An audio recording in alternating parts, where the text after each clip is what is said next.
부산항 러시아 선박에서 시작된 코로나19의 국내 확산세가 예사롭지 않습니다. 러시아 선박의 승선에 선박 수리란 업체 직원들이 집단 감염된 데 이어서 이번에는 수리업체 직원들의 지인과 가족으로 바이러스가 전파된 것으로 확인이 됐습니다. 지역 내 2차 감염입니다. 이만은 기자가 보도합니다. 러시아 선박 페트로원을 수리하러 승선했다가 코로나19에 감염된 국내 수리업체 직원은 지금까지 8명입니다. 지난 23일에 1명, 24일에 6명, 25일에 1명이 잇따라 확진 판정을 받았는데 이 중 부산 158번 확진 환자는 자신의 지인에게, 161번 확진 환자는 자신의 딸에게 바이러스를 옮겼습니다.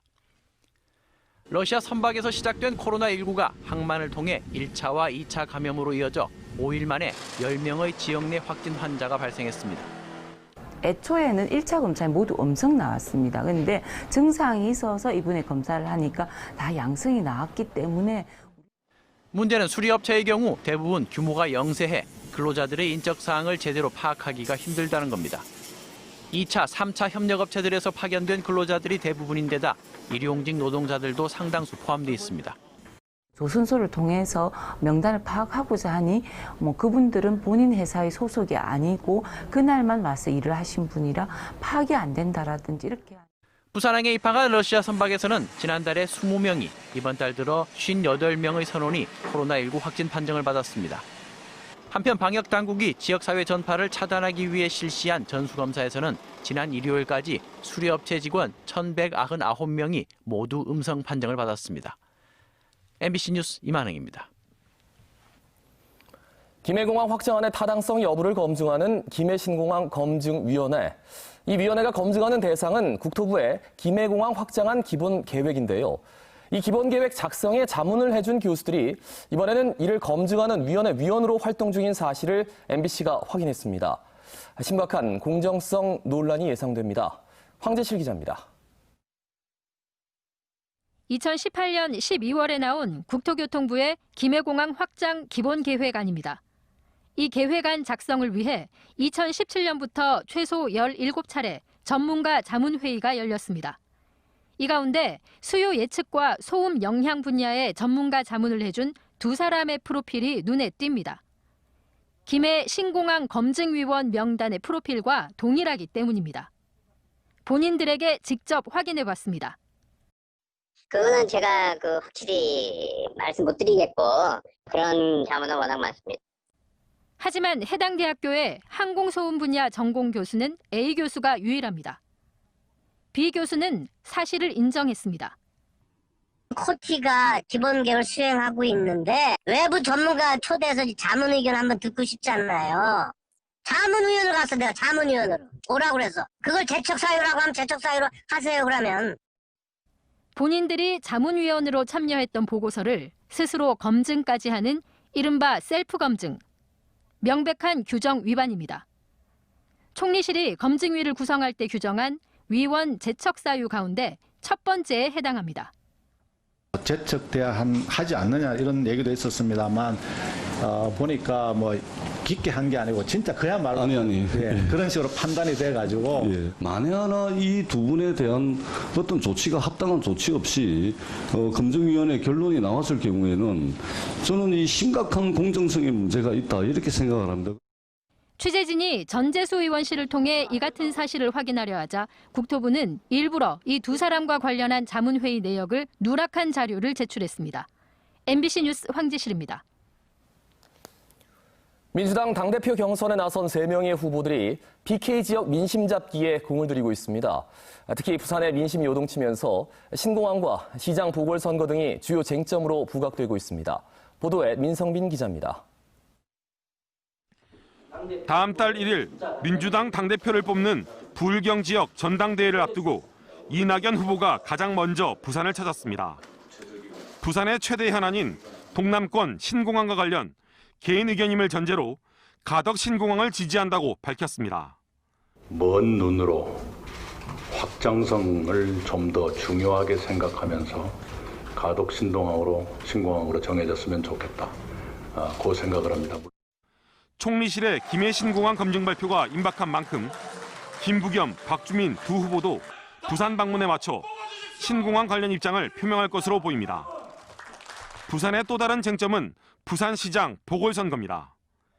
여당의 귀책 사유로 치러질 보궐선거인 만큼 민주당이 후보를 낼 것인지 여부입니다.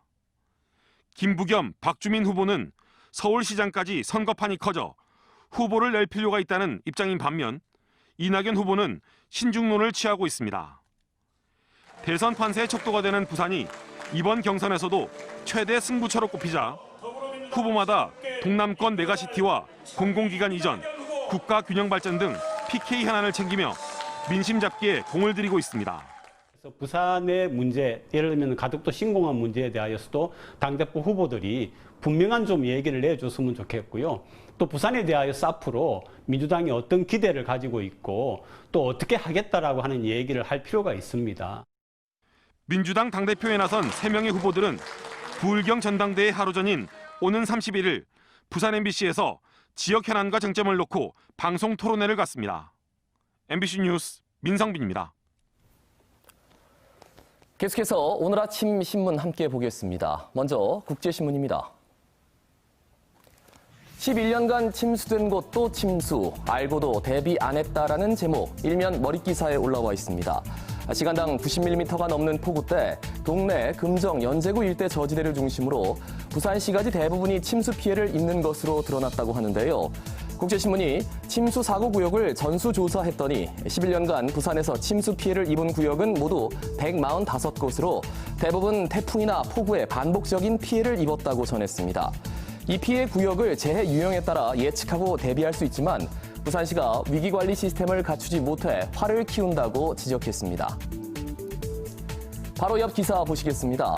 더불어민주당 김부겸 전 의원이 부울경 광역경제권의 미래를 위해 제2관문공항을 지지한다는 내용입니다. 김 전 의원은 부울경이 살아갈 수 있는 공항이 필요한데 누가 문제를 삼겠느냐며 적극적인 검토가 필요하다는데 동의한다고 말했는데요. 이낙연 의원도 총리실 검증위의 검증 결과가 다음 달 중 취합되는데 정부가 멀리 보고 확장성을 더 중요하게 생각했으면 좋겠다고 전했습니다. 다음은 부산일보입니다. 정부가 민영주택에도 생애 최초 특별공급 분양 혜택을 도입한다는 내용입니다. 신혼부부 특별공급 1순위 자격을 받으려면 자녀가 있어야 하는데 혼인신고 이전에 출생한 자녀를 둔 부부에게도 1순위 자격이 부여된다고 전했는데요. 국토부는 공공주택 특별법 시행규칙 등 개정안을 오늘 입법 예고할 예정이며 개선된 청약제도는 오는 9월쯤 시행된다고 합니다. 마지막 기사로 꽃의 내부가 완전 복원된다는 소식입니다. 관할 지자체의 부주의로 고철로 처분된 미술계 거장의 유자 꽃의 내부가 3년여 만에 완전 복원된다고 합니다. 해운대구는 구비 5억 원을 들여 오는 9월 꽃의 내부를 기존 색부터 재료까지 완벽하게 복원할 예정이라고 전했는데요. 꽃의 내부는 해운대구 달맞이 고기의 상징성을 고려해 해월정 광장 중심에 설치된다고 하는군요. 지금까지 아침신문 읽기였습니다. 장마전선이 북상하면서 현재 중부지방에 강한 비가 내리고 있습니다. 오늘 부산은 오전까지 10에서 40mm의 비가 오다 그치겠는데요. 주 후반에는 기온이 올라 무더위가 찾아올 전망입니다. 자세한 날씨 정민경 기상캐스터가 전합니다. 현재 남부지방에 막바지 장맛비가 내리고 있습니다. 안개도 자욱하게 끼어 있어서 출근길 교통안전에 유의하셔야겠습니다. 장마전선이 북상하면서 오늘은 중부지방을 중심으로 강한 비를 뿌리고 있습니다.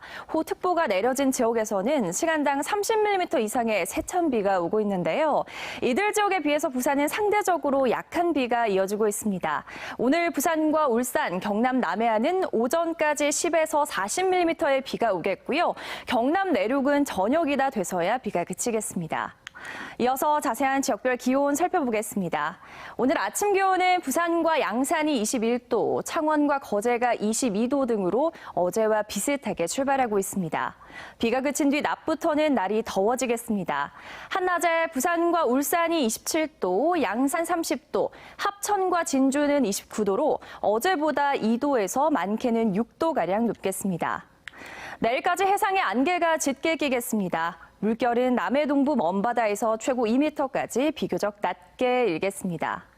부산은 이번 주에 내리는 비가 올해 마지막 장맛비가 되겠고요. 주 후반으로 갈수록 기온은 오름세를 보여 더워질 전망입니다. 날씨였습니다.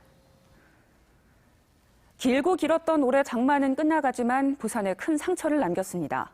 시간당 87mm, 단 3시간 동안 200mm의 폭우를 감당할 능력이 부산시엔 없었습니다. 재난대응 매뉴얼이 서류하면서 잠자는 사이 지자체와 경찰, 소방은 각각 빗속에서 우왕좌왕했습니다. 현지호 기자입니다. 시간당 80mm 넘는 폭우가 쏟아진 지난 23일 밤. 침수 위험구역인 동구 초량 제1지하차도가 순식간에 물에 잠겨 20대 A씨 등 3명이 목숨을 잃었습니다. 당시 호우경보가 내려져 있어 지하차도 통행을 막아야 했지만 관리, 통제 책임이 있는 동구청은 침수 사실조차 모르고 있었습니다. 상황 인지 자체도 약간 늦었고 다른 상황을 본다고 그 부분 인지를 일도 못하고 있었던 거죠. 집중호우 시 차량 통행 금지라는 문구가 나오고 있는데요. 막상 사고 당시에는 지하차도 안에 물이 3분의 2 높이까지 차오를 동안에도 이 같은 문구는 전혀 나오지 않았습니다. 3년간 수백억 원을 들이며 정비 사업을 진행해온 동천은 한 달여 이어진 장맛비에 결국 범람했고 80명의 수재민이 발생했습니다. 기록적 폭우로 건물과 도로가 삽시간에 물바다가 된 뒤에야 도착한 지자체 재난 문자에 피해 주민들은 분통을 터뜨렸습니다. 이번 부산 집중호우 피해 지역은 파악된 것만 200곳이 넘습니다. 장마철을 앞둔 시점에서 이미 집중호우에 대한 우려가 컸지만 상습 침수구역에 모래주머니를 쌓는 수준의 허술한 대비뿐이었습니다. 재난 컨트롤 타워 역할을 해야 할 부산시는 지하차도 참사로 사망자가 나온 뒤에도 일선 지자체에 책임을 떠넘기기 바빴습니다. 워낙 피해 지역이 광범위하기 때문에 어디 지역에 어디가 복구 작업이 완료됐고 어디는 복구 중이고 이거는 세부적으로 구청에. 폭우가 그치고 나서야 뒤늦게 현장 점검에 나선 뒤 재발 방지 대책을 만들겠다고 한 부산시. 기록적 장마는 부산 곳곳에 상처를 남기며 안전도시 부산의 민낯을 드러냈습니다. MBC 뉴스 현지호입니다. 부산 MBC는 체육계의 문제점을 연속으로 보도해드리고 있는데요. 카누 유도팀에 이어서 오늘은 배구팀에서 나온 폭로를 전해드리겠습니다. 부산시 체육회 소속 배구 선수가 올해 초 전지훈련에서의 비위와 감독의 훈련비 착복 의혹을 체육회 제기했습니다. 그런데 7달이 지나도록 시 체육회는 한 차례도 조사하지 않았고 반대로 선수만 직업을 잃게 됐습니다. 송광모 기자의 보도입니다. 2016년부터 3년 반 동안 부산시 체육회에서 배구 선수로 생활을 해온 A씨. 지난해 12월 소속팀은 베트남으로 전지훈련을 떠났습니다. A씨는 당시 감독이 선수들과 잦은 술자리를 가졌고 유흥업소까지 출입해 회의감을 느꼈다고 말합니다. 유흥적 이런 거 굳이 뭐 이런 거 해외 나가서 이런 거 하는 거 아닌데 안 했으면 좋겠다라고 해서 감독이 화를 내면서 장난치지 말고 그거 다 같이 것 같으면 이런 데까지 왔으면 가는 건지 뭐 안 가냐고. A씨는 감독이 특정 선수를 통해 선수 개인에게 매달 지급되는 훈련 보조비를 걷어갔다고 주장했습니다. 그동안 A씨가 낸 금액만 2천여만 원. 돈이 어디에 쓰였는지도 알 수 없었습니다. 팀 내부 비위를 참지 못한 A씨는 지난 1월 부산시 체육회에 관련 사실을 알렸습니다. 그러나 돌아온 답은 황당했습니다. 이게 뭐 확신이 찾은 거 아니면 이제 신고하시는데 그걸 왜 일어난 일에 대해서는 저희는 모릅니다. 이거는. 며칠 지나지 않아 배구팀은 약속했던 A씨와의 재계약을 통보도 없이 취소했습니다. 저는 앞길이 진짜 딱딱 막혀있고 내부 고발자일 뿐인데 완전 나쁜 놈이 돼버려가지고 진짜 지금 생계가 막막합니다. 지금. 감독은 전지 훈련에서 오히려 선수들이 음주를 못하게 말렸으며 훈련비 문제는 선수들 동의를 얻었다고 주장했습니다. 하지만 거둔 훈련비의 사용처에 대해선 즉답을 피했습니다. 이 기록 어디 썼는지 다 증명하실 수 있나요? 나중에 하게 될 겁니다. A씨는 지난 2월 감독을 횡령 등의 혐의로 관계기관에 신고했고 대한체육회는 석 달간 조사를 통해 부산시 체육회에 감독 징계를 지시했습니다. 그러나 시 체육회는 징계를 위한 스포츠 공정위원회를 단 한 차례도 열지 않았고 애꿎은 내부 고발자만 눈물을 흘리고 있습니다. MBC 뉴스 송광모입니다. 다음은 지난 한 주간 지역 경제계 이모저모 전해드립니다. 경제메모 정은주 기자입니다. 불경 경제계가 동남권 신공항 건설을 위해 14년 만에 공동으로 공식 의견을 냈습니다. 신공항은 동남권이란 상징적 표현 대신 부울경 주민들이 원하는 부울경 신공항으로 불려야 한다며 안전, 환경, 지역 경제 발전을 위해 총리실이 제대로 된 결론을 내놓을 것을 다시 한번 촉구한 겁니다. 특히 최근의 코로나19 사태는 과도한 집중보다 효율적인 분산의 중요성을 다시 한번 확인시켜줬다며 국가 균형 발전 차원에서 유사시 인천공항을 대체할 수 있는 신공항의 필요성을 강조했습니다. 허용도 부산상의회장이 지난주 갑작스레 연임 포기, 선거 불출마 의사를 밝히면서 부산상의 차기회장 선거에 지역 상공계의 관심이 모아지고 있습니다. 코로나 사태 등으로 지역 경제계가 사상 최악의 위기를 겪고 있는 상황에서 일찌감치 연임 포기 의사를 밝히고 부울경 신공항 건설 등 지역 현안에 매진하겠다는 게 허 회장이 밝힌 불출마의 변입니다. 허 회장의 불출마 선언에 이어 부산상의 전현직 회장단은 최근 한자리에 모여 지역 경제 발전과 경제계 화합을 위해 차기 회장은 합의 추대 형식으로 선출돼야 한다는 데 뜻을 모았습니다. 차기 회장 선거를 8개월이나 앞둔 현 회장의 연임 포기 선언이 허 회장의 바람대로 선거 과정에서의 분열을 막고 지역 경제 발전과 상공계 화합에 도움이 될 수 있을지 주목됩니다. 8월부터 광역시 분양권 전매가 금지되면서 규제 전 막바지 재개발 물량 분양이 아파트 수요자들의 관심을 끌고 있습니다. 남구 대연동의 경우 대연 4구역을 재개발한 브랜드 아파트가 최근 분양에 들어갔는데 대연동 일대는 대규모 재개발, 재건축 정비 사업이 활발하게 진행 중인 데다 분양권 전매 제한 전 막차 분양인 점 등에서 이번 분양은 지역 부동산 시장에 관심을 모으고 있습니다. MBC 뉴스 정은주입니다.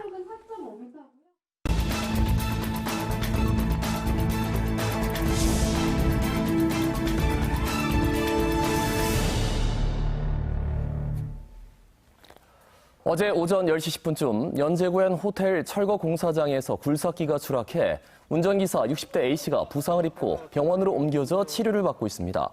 경찰은 공사 관계자 등을 상대로 정확한 사고 경위를 조사하고 있습니다. 부산지법 형사 6부는 4.15 총선을 앞두고 선거군의 체육 행사에 100만 원을 찬조한 총선 후보자의 배우자 A씨에게 벌금 200만 원을 선고했습니다. 또 찬조금 후원을 요구해 받은 지역구 배드민턴협회 회장 B씨에게도 벌금 200만 원을 선고했습니다. A씨는 지난해 11월 19일 배드민턴 대회 행사 찬조금으로 B씨에게 100만 원을 보낸 혐의로 기소됐습니다. 재판부는 피고인들의 행위는 공직선거법 입법 취지에 반해 그 죄책이 가볍지 않지만 금액이 비교적 크지 않은 점 등을 감안했다고 밝혔습니다.